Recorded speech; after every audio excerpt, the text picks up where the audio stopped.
Hey there, crypto enthusiasts. Welcome back to another straightforward tutorial. Today, we're diving into how to withdraw BNB from Uphold to Binance in 2025. Whether you're a seasoned trader or just getting started, this step-by-step guide will help you move your BNB safely and efficiently.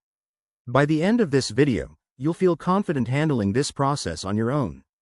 Let's jump right in. First things first, make sure you have accounts set up on both Uphold and Binance.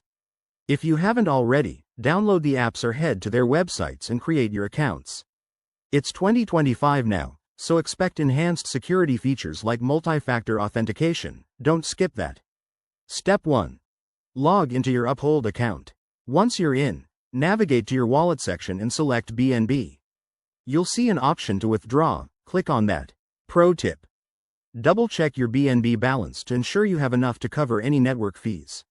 Next, you'll need to enter the withdrawal details. This is crucial.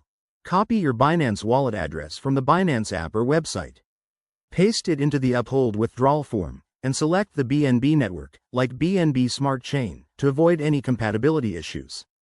Remember, in 2025, cross-chain transfers might have new options, so choose wisely. Now, review the transaction amount and fees. Uphold might show you estimated times and costs, so keep an eye on that. Once everything looks good, confirm the withdrawal. You'll likely get a confirmation email or in-app notification. Head over to Binance and check your wallet. It might take a few minutes to a couple of hours for the BNB to appear, depending on network congestion. Once it's there, you're all set. Always verify transactions using blockchain explorers for extra peace of mind. Wrapping this up, withdrawing BNB from Uphold to Binance in 2025 is pretty straightforward with these steps.